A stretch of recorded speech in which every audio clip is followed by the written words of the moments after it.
When he was still a child, Dae-gil saw a strange man arrive at the family's restaurant, claiming he was sent by the kid's uncle to bring them some money so they could live without worries.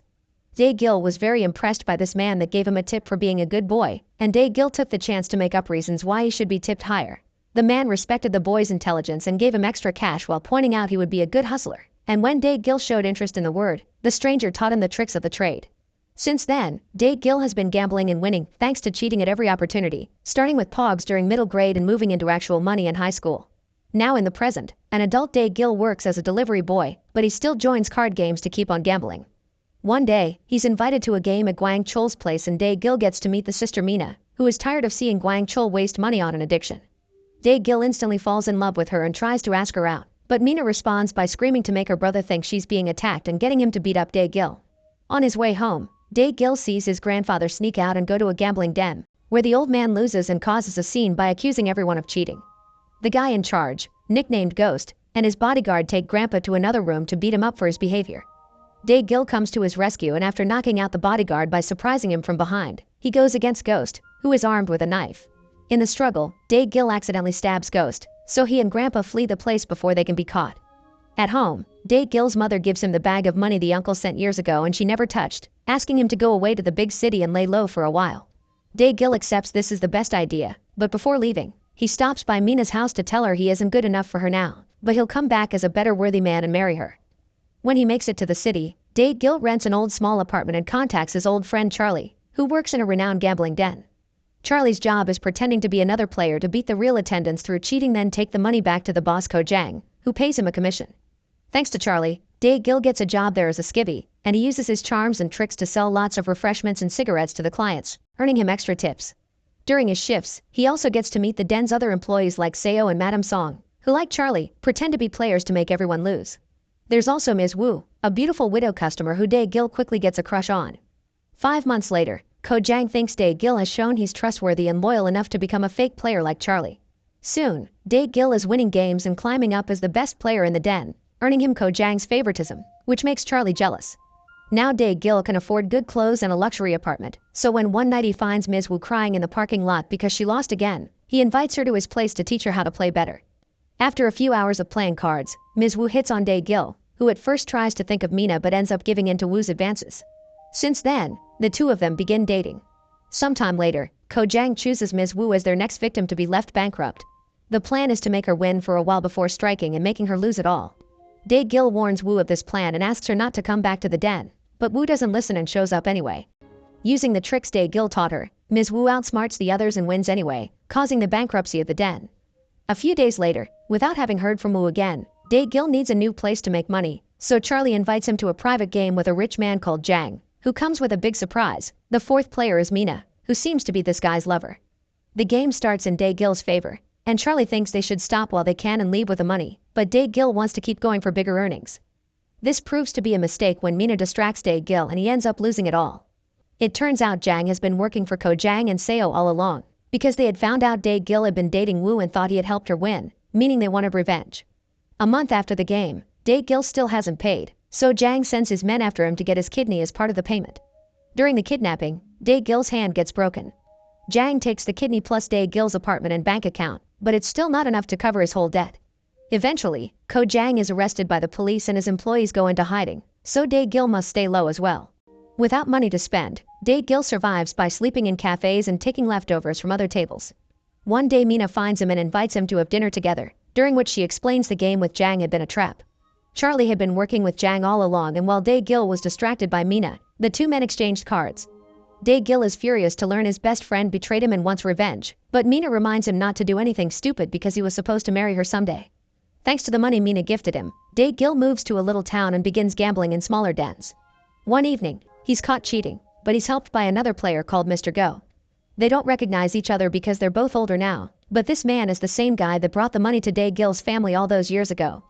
Dae-gil is impressed by the way Mr. Go could change Dae-gil's cards and cover his mistake while having a prosthetic hand, so he asks him to be his mentor. Mr. Go accepts only because Dae-gil reminds him of a legendary player called Hands of God, who Dae-gil doesn't know is his uncle. Mr. Go teaches Dae-gil advanced gambling tricks and how to read people's body language. He even tells him that if one day he has to play naked then he should just eat the extra card. The two of them become very good card partners and begin making elaborate cheating plans that allow them to start winning often again, moving from small dens to bigger ones. One evening, Day-Gil sees Charlie in the streets and follows him to demand an explanation. Charlie sold Day-Gil off because he had been jealous of him becoming the boss's favorite, yet he's also poor now because he had been tricked as well. It turns out that from the very beginning, Seo had been working with Madame Song and Ms. Wu to bring Ko Jang down, and now Day-Gil wonders if what he and Wu had was ever real. Charlie also has devastated news. Because of Day-Gil encounter with Mina, she has been sold. Furious, Day-Gil goes to the den Mina was sold to and is shocked to find out it's managed by Ghost, who is still alive and working for Jang. If Day-Gil wants to rescue Mina, he'll have to win a game against her while only playing with only one hand, and whoever wins will have to stab the opponent's hand. Thanks to Mr. Ghost's teachings, Day-Gil easily wins the game by reading Mina's body language, but instead of stabbing her, he hurts his own hand, which never fully recovered from the time Jang's men broke it anyway. Day-Gil tries to leave with Mina, but Ghost stops them, explaining the money Day-Gil made with this game isn't enough to pay for her debt. Fortunately, Mr. Ghost shows up and pays the rest of the money. Once they make it back to Ghost's place and Mina falls asleep, Day-Gil wonders if someone can truly carry on a good life by only gambling. Mr. Go explains he only gambled because he was addicted, but once upon a time, there had been 4 legendary gamblers. One of them fell off a train under mysterious circumstances. The second lost his ear to the third, called Augie, who is also the guy that cut Go's hand and is known to be evil. All gamblers have misfortune as their fate, which is why the 4th legendary gambler, Hands of God, left during a huge game he was about to win, not wanting to have a dark future too. If Day-Gil wants a good life with Mina, Go thinks he should quit as well. Sometime later, Day-Gil takes Mina out to dinner and learns what happened to her. Her brother Guang Chul used to gamble with Ghost, and one night, when Mina went to pick him up, she got to meet Jang, who became obsessed with her. Jang made a plan to set up Guang Hul with a gambling doctor that put him in Ghost's stead, causing Mina to show up to help her brother by working as a hustler. However, while she played, Jang's men would slip something in her coffee, then send her to spend the night with some of the clients, and now Mina considers herself a filthy woman. Guang Chul lost it when he heard what happened to her and killed the doctor that tricked him, for which he was sent to jail. Day-Gil explains he doesn't care because he's a dirty man too, so he wants to spend his life with her, and the two of them finally kiss. Meanwhile, Jang is furious with Ghost for having sold Mina and orders him to get her back no matter what. Ghost sends his bodyguard after the trio and Day-Gil tries to beat him in a fight, but the guy is too strong. Seeing there's no other choice, Mr. Go tackles the bodyguard off a platform, killing them both. Before dying, Go asks Day-Gil to go away and not take revenge. Day-Gil doesn't listen and begins preparing a plan to get Jang back. Mina visits Guang Chul in prison to get the names of 2 criminal friends that are experts at setups. With their help, they make Madame Song lose everything. Then Mina pretends to be a naive rich girl that Song can take advantage of. Mina pretends to lose it first, and once Song is tricked into a false sense of security, she wins it all back. Since Song is desperate now, Day-Gil pays her off to get them a game with Seo, who Mina defeats as well before handing him to Ko Jang so he can have his revenge too. All this money allows Day-Gil and Mina to move into a nicer apartment and keep paying Guang Chul's friends for their help. Next, Day-Gil gets in contact with Miss Wu again to use her to get Jang, offering her a commission too. Jang sees through Miss Wu's act though, and doesn't accept her as his new player. In fact, he guesses Day-Gil must be using her. After Wu leaves, Jang worries he may be robbed by Day-Gil soon and moves all his money to an abandoned building nobody knows about. However, this had been the plan all along. While leaving, Wu had touched Jang and planted a tracker that showed the group the location of the money. To make revenge sweeter, they only steal half of it, then send the police to find the other half. Jang falls under an investigation for illegal gambling and bribing of officers, so he runs away and the government puts a reward on his head. Day-Gil meets with Wu to pay her, but when she sees him with Mina, she gets jealous and goes to find Jang to tell him everything. Day-Gil and Mina are getting ready to leave the country when they get a call from Jang, who has kidnapped Guang Chul's friends and demands to get his money back in exchange for their lives. Day-Gil agrees to meet, and at the moment of the exchange, the thug that hands in the victims takes out a knife to stab Day-Gil, but he had already been expecting dirty play. After tasting the thug, Day-Gil lights the suitcase on fire and leaves with his friends. Jang rushes to put the fire out and discovers the suitcase had been full of fake money, so he and his men go after Day-Gil, which triggers a car chase through the city. Unfortunately, Mina never learned to drive properly and she ends up crashing the car. While Jang takes away the money, Day-Gil notices Mina has blood between her thighs and discovers she had been pregnant only to lose the baby in the car crash. Mina ends up in the hospital, where she's visited by Guang Chul, who finally was released from jail after Day-Gil paid off his bail back when they started making money again. Meanwhile, Jang pays Wu her part of the deal before meeting with some men that will smuggle him out of the country. However, these men are also paid by Wu and they beat up Jang.